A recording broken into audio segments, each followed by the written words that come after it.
નમસ્કાર મિત્રો,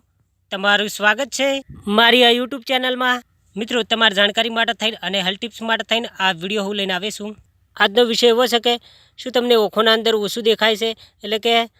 તમારા ઓખોના અંદર અંધાપા જેવી સમસ્યા છે, તમે દૂરની વસ્તુ જોઈ શકતા નથી, તમે કંઈક ચોપડી લઈને વોંચવા બેહો છો ત્યારે તમને એ લખેલું તમને દેખાતું નથી બરાબર, એટલે કે વોંચાતું નથી, તમારા ઓખોના અંદરથી પાણી ટપકશે, માથાના અંદર દુખાવો રહેશે, ચક્કર આવે જેવી સમસ્યા રહેશે। શું તમે જાણો છો કે ઓખોના નંબર આવવાનું મૂળ કારણ શું છે? ઓખોના નંબર આવવાનું મૂળ કારણ તમે પોતે જ છો એટલું યાદ, કારણ કે વિટામિન ઈની કમીના કારણે તમારા ઓખોના નંબર આવતા હોય છે, એટલે કે ઓખોના અંદર ઓછું દેખાતું, અંજોપા જેવી સમસ્યા રહેતી હોય। એક વાત તમને અગત્યની કરી લઉં કે વિટામિન એ વાળા આહારનું વધારે તમારે સેવન કરવાનું છે, એટલું યાદ રાખજો। એક બીજી વાત કરી લઉં કે તમે ઠંડી વસ્તુ વધારે ખાવાનું, એટલે કે ઠંડુ એટલે કે દહીં વધારે ખાવાની, પ્લસ તમારે છે ટામેટાનું વધારે સેવન કરવાનું, પ્લસ તમારે લીંબુ રસ વધારે પીવાનો, એટલે કે જેટલી ખાટી વસ્તુ ને ખાટી વસ્તુનું વધારે સેવન કરવાનું। તમે આ મારો આ વિડીયો અંત સુધી જોશો, તમે મને યાદ કરશો, તમે જો ચશ્મા પહેરેલા હશો ને તો ચશ્મા પણ ફેંકી દેશો, કારણ કે તમને નંબર આવેલા હશે, તમને દૂરની વસ્તુ દેખાતી નહીં હોય, ગાંઠાઓ તો નજીકની પણ નહીં દેખાતી હોય, તમે એવી ઓખોની લગતી બીમારીથી પીડાતા હોય તો તમને ઓખોના નંબર હોય અને તમારે ઓખોના ચશ્મા બહાર કાઢવા હોય તો તમે મારો આ વિડીયો અંત સુધી જોજો, કારણ કે આ દેશી ઉપાયથી તમારી ઓખોની રોનક શક્તિ એટલી વધશે, એટલી તેજ શક્તિ વધશે કે તમે મને યાદ કરશો। એ ગીત નથી કે હરણી શિકારનો હાવજ કરી ગઈ, એટલે કે છોકરીનો ઓખો તો તમને ઘાયલ કરી નાખે છે, એટલું યાદ રાખજો, કારણ કે એનો ઓખોનો પલકારો એવો હોય છે ને કે ભલા ફીદા થઈ જશે।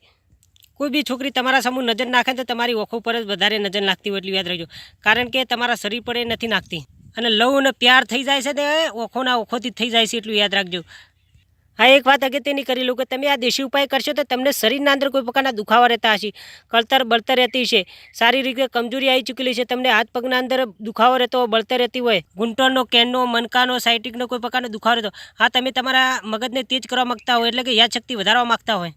તમારે સર ખોટી આદત નહીં કરવાની, એટલે કે હસ્તુમિસ્તુન જેવી ક્રિયા કરવાની નથી, તમે ખોટી આદતો કરશો ને તો તમારું શરીર બગડશે, એટલું યાદ રાખજો। બીજી એક વાત કરી લઉં કે તમે જેટલી ખોટી આદત કરશો ને એટલા તમારા શરીરના અંદર તે પેટ્રોલ ખૂટશે, પેટ્રોલ ખૂટી જાય પછી તમારા શરીરની અંદર છે ને શારીરિક કમજોરી આવી જાય છે, પ્લસ તમારા શરીરના જે ઓખો છે ને ઓખોના અંદર પાણી ટપકશે, તમને અંધાપા જેવી સમસ્યા રહેશે, એટલે કે તમે હાવખે કમજોર થઈ જશે, તમને ઓછું પણ દેખાશે, કારણ કે ઓખોના નંબર આવવાનું મૂળ કારણ તમારી ખોટી આદતે પણ હોઈ શકે। પછી બીજી એક વાત કરી લઉં કે વધારે પડતું રીડિંગ કરતા હોય, વધારે પડતું તમે વાંચતા હોય, એટલે કહેવાનો મતલબ એમ છે કે તમારે ખોટી આદત બંધ કરી દેવાની છે, પ્લસ તમે આ દેશી ઉપાય 1 મહિનો સુધી કરશો તો તમારા શરીરના અંદર છે રોનક શક્તિ આવશે, એટલે કે તેજ શક્તિ આવશે, એટલી તેજ શક્તિ આવશે કે તમારે ચશ્મા કાઢીને ફેંકી દેવા પડશે, તમને એવું લાગશે કે મને હવે દેખાય છે, દૂરનું દેખાય છે, નજીકનું દેખાય છે, એટલું યાદ રાખજો।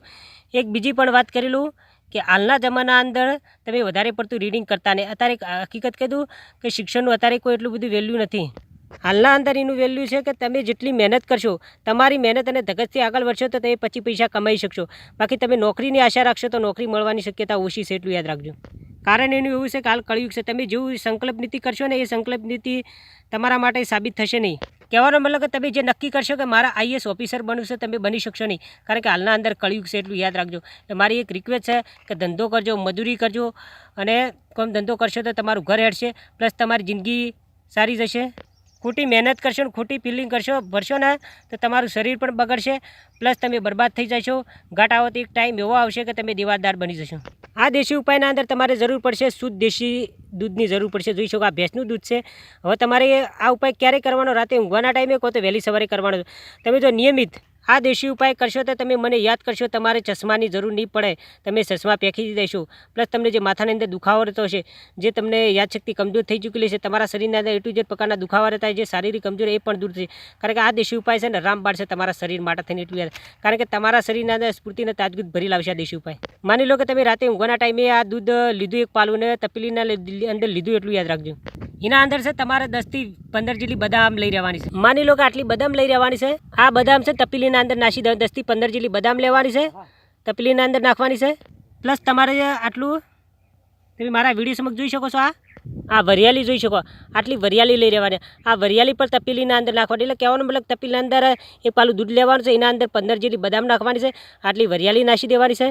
અને થોડી ઘણી સાકર નાખવાની, એટલે કે એક પાલાના દૂધના અંદર જેટલી સાકર ખપતી હોય એટલી જ નાખવાની છે. તમને જો ડાયાબિટીસની તકલીફ હોય, સુગર લેવલનું પ્રમાણ વધી જતું હોય તેવા લોકોને થોડી સાકર ઓછી નાખવાની. અને હા, સાકર ના નાખવી તો એક વસ્તુ બીજી પણ નાખી શકો તમે. હા, ઓને ઓળખતા હશો, અને ખજૂર કહેવામાં, ખજૂર નાખી દેવાની, એટલું યાદ રહેજો તમે. અને આશી રાત સુધી એ તપેલીના અંદર ઓગળવા દેવાનું છે. વહેલી સવારે ઉઠો ત્યારે તમારે છે ને આ દૂધ પી લેવાનું છે, એટલું યાદ રાખજો. નિયમિત તમે 1 મહિનો સુધી કરશો તો મને યાદ કરશો, તમારા ઓખોના નંબરથી દૂર થઈ, તમારા ઓખોના અંદર જે તકલીફ રહે એ પણ મટી જશે, પ્લસ તમારા ઓખોના અંદર જે પોઈન્ટ એ પણ બંધ થઈ જાય. તમારી ઓખોની રોનક શક્તિ વચ્ચે, એટલું યાદ. અને આ દેશી ઉપાય કરો ને તો તમારા બ્રહ્મચારી પાલન કરો. પ્લસ એક બીજી પણ વાત કરેલું કે આ દેશી ઉપાય તમે ના કરી શકો તો તમારે છે ને દહીં ખાવાની. દહીં ખાશો તો ઓખોની રોનક શક્તિ વચ્ચે, એટલું યાદ રાખો. તમારે ચશ્માની જરૂર નહીં પડે, ખાસ એટલી વાત મગજમાં રાખજો. મિત્રો, હું તમારા સાથે એક વાત કરવા માગું, પ્લીઝ મિત્રો, જો તમને મારી આ જાણકારી પસંદ આવી અને મારી સલાહ તમને ગમી હોય તો મારી ચેનલના અંદર જો તમે નવા હોય તો જે લાલ કલરનું બટન છે જે તંદન ફ્રી છે એને દબાવજો, બેલ આઇકન પર ક્લિક કરજો, લાઇક અને કોમેન્ટ કરજો. આ વિડીયો છે બીજા મિત્રોને પણ શેર કરજો, કારણ કે જાણકારી ખૂબ ઉપયોગી છે. કારણ કે પ્લીઝ મિત્રો, લાઇક તો જરૂર કરજો, કારણ કે લાઇક કરશો તો મારી ચેનલની આબરૂ વધશે, મારી ક્રેડિટ વધશે, મને વિડીયો બનાવવાની ઈચ્છા થશે. મિત્રો, એક બીજી પણ વાત, તમારી હેલ્થની લગતી કોઈ બીમારી ન લગતો જો વિડીયો બને મને જરૂર કોમેન્ટ કરજો, હું ન લગતો જરૂર વિડીયો બનાવીશ. મિત્રો, તમે મારો આ વિડીયો જોયો ખૂબ ખૂબ આભાર તમારો.